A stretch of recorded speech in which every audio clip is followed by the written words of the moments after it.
Hey Dojo friends, a lot of you have asked to look at this old book, so I brought it from home and here it is. This is called Ninja Secrets from the Grandmaster by Hatsumi and Hayes. This was written in, let's look, 1987. I was 17 years old when I bought this book. This is the original book. How many years ago is that? Do the math. 1987. It's now 2023. Isn't this a nice old book? Again, we didn't have the internet, so this was all we had.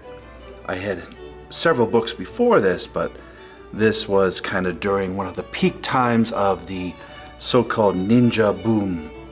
And here's Hatsumi, probably in his 50s maybe, 40s or 50s. Here, and what this was is basically kind of a love letter, and I mean that in the nicest possible way, from Hayes to Hatsumi. This is an extended interview that Stephen Hayes, my teacher, and his wife Rumiko, my teacher, also did with the Grandmaster back then, when he kind of came into his power from Takamatsu, so to speak. And as you can see, I'll read the back in a moment. This book is dedicated to Toshitsugu Takamatsu, Moko no Tora. Hatsumi was born in 1931. He's still alive. He's 91, almost 92 years old. And basically it's talking about the relationship, which was very, very strong back then between Hatsumi and Hayes. And you can see here they are together in 1987. And of course, they had a bit of a, I wouldn't say falling out, but Mr. Hayes created his martial art of Toshindo in 1996, 97, somewhere around there, and split off from the Bujinkan. But as you all know, over time, things tend to smooth over as you get older. Bridges that might have been either burned or left alone kind of repatch. And I'm sure these gentlemen, if they met on the street, would give each other a big hug, and I know that they wish each other all the best in their elder years. Here's Mrs. Hayes with Hatsumi discussing things, and as you can see, it's just an extended, long interview with all kinds of questions about the martial arts, ninjutsu, the Bujinkan, Takamatsu, how they met, and a lot of old photos here. Before I go through the pages, I want to read you the back cover because that kind of gives you a synopsis of this book. So if you're interested in picking this up, you can still find these. They're way out of print, but you can find collector's editions on eBay and a couple other areas. This was $10.95 way back then, and a Ninja Secrets from the Grandmaster. And it reads as follows. Dr. Masaki Hatsumi held the title of Soke, the 34th Grandmaster of Togakure Ninjutsu, for 15 years, as if holding it in trust. After his World War tour of the U.S. in 1986, which I attended many of those taikai, during which he was installed into the Black Belt Magazine Hall of Fame, he came to accept the full responsibility of his position as the sole master of the legacy that spans 9 centuries. He has amassed the rank of Yamoto, the head of the school, and for the first time in English discusses the turns and twists of fortune that the tradition of ninjutsu has gone through during his stewardship. Through a dialogue with Shidoshi back then, Stephen K. Hayes, and through never-before-seen photographs of ninja training at the Bujinkan Training Center in Japan, the Grandmaster reveals many secrets of the mysterious martial art traditions that he has kept alive through his indomitable spirit and peaceful way of life enlightenment. It is only fitting that the Grandmaster's first book, since assuming responsibility for worldwide ninja training, be written in conjunction with perhaps his best-known student. East meets West in this ultimate authoritative text, which includes more than 150 action photographs. And there it is. That is the synopsis, printed by Contemporary Books out of Chicago and New York. So going through here, again, most of this is text, really good questions. Not all still apply now as they did back then. You have to take this stuff in context at when it was written. There's Takamatsu there. in this photo, and Hatsumi laughing.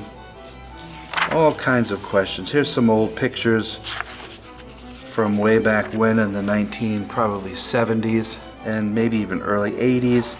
Different weaponry here. Some classic shots of Hatsumi with a bow and jute. Here he is training with Takamatsu.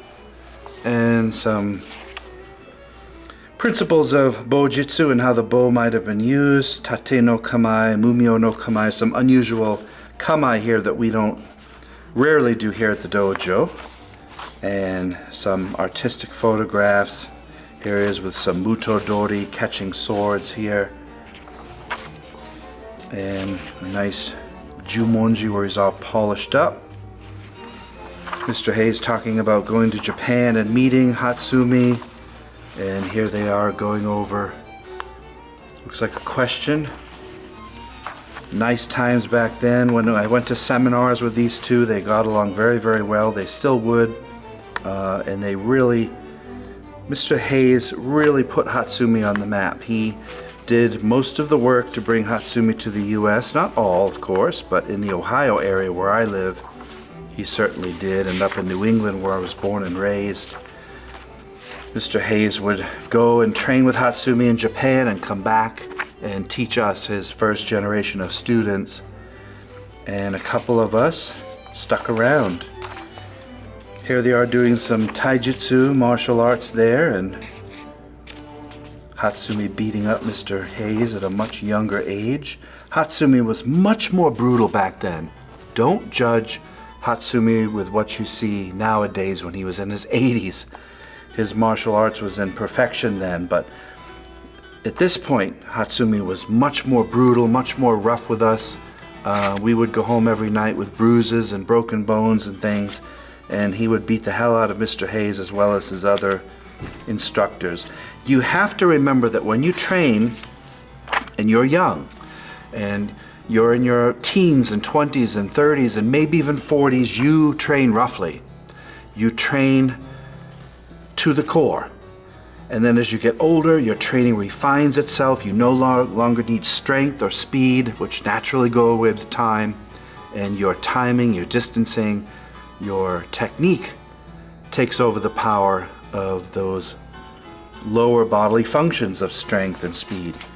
And at this particular time, Hatsumi was in his 40s and really beating the hell out of everybody, testing out his martial arts skills and the rest of us. Here he is with his wife Mariko here, who passed away several years ago. And again, many questions on ninjutsu and how it works, and how Hatsumi got the titles from Takamatsu. So if you're interested in the real depth of history of Bujinkan or Toshindo or Takamatsu Den, then you will appreciate the history of this book. Here they are again, Hatsumi using Shizen no Kamae and defending with a sword. Shikomezue here, a hidden sword. And just a couple of techniques probably filmed in Japan. Looks like I cut a picture out on page 82 for some reason. Was probably doing a project or something way back then. And some good photos here. Actually pretty well lit for being black and white. You can tell what's happening. And showing some kuji there. Kuji and juji. Kuji-in. Here's Takamatsu. Doing some kuji there, some mudra with his hands. And here they are just kind of laughing and having a good time here. Gosh, this just goes on and on. I read this book probably 100 times. Here he is with Shuko, Hicho no Kamae, kicking and beating up Mr. Hayes, showing how to tie your belt with a sword. Lots of cool photos of these gentlemen laughing and kind of going through pain together as a teacher and student. Mr. Hayes was really absorbing everything Hatsumi said at the time, as was Mrs. Hayes translating here, and just kind of enjoying the success of the Bujinkan and all of the benefits that it has brought many thousands of people. Bujinkan's a large organization. Here he is with some more kind of long halberd weapons here. And here's Hatsumi fighting multiple attackers. Interesting. And the future of ninjutsu, which of course didn't come true the way that these gentlemen would have wanted. But those of us old enough who remember these times and were training and active in them and have stayed to this day, decades and decades later, remember these times fondly. And there are several other books here that you could have bought at the time. No internet. This was our only way of getting information. We would take this information, read it, absorb it, question it, train with it, go to seminars and ask questions about these things. So Ninja Secrets from the Grandmaster by Hatsumi and Hayes, an old classic from 1987. Like I said before, you can find this online if you're interested in collecting. I'm not going to sell this. This is my copy. From how many years ago, I don't know. 97, 17, 36 years ago, somewhere around there. Gosh, I'm old, but I remember these times. All these different photos, all these different books that we so enjoyed. I cannot thank these gentlemen for bringing these to a group of people who were interested in the samurai ninja way back then. We are forever grateful for these books here. We appreciate them, we cherish them, and we hope that with the next generations of martial arts students who are younger, that they go back and research this stuff pre-internet and kind of pull a lot of the secrets, like the book says, out of these texts here. These are fun to go over and just enjoy. So I thought I'd share it with you. And several of you asked questions to see some more of my older books. And here's one of them. Here's one of my favorites. So, Ninja Secrets from the Grandmaster. What will you take from this? Will you find this book? Will you research it? Will you read it and kind of put the pieces together of the history of this wonderful martial art lineage? Thank you all for watching. Ninja Secrets from the Grandmaster, available in very, very hard places to find in the great vastness of the internet. Everybody have a great day and thanks for watching. We will do more. If you want to see different books, comment below. Ask what book you want to see. I have hundreds of them. So if you want to see a different book that's hard to find or rare or that you lost over the years and you're an old timer, ask and I'll bring it and I'll show it to everybody to kind of make our day more enjoyable. Have a great day, everybody. Thanks for watching. Bye-bye.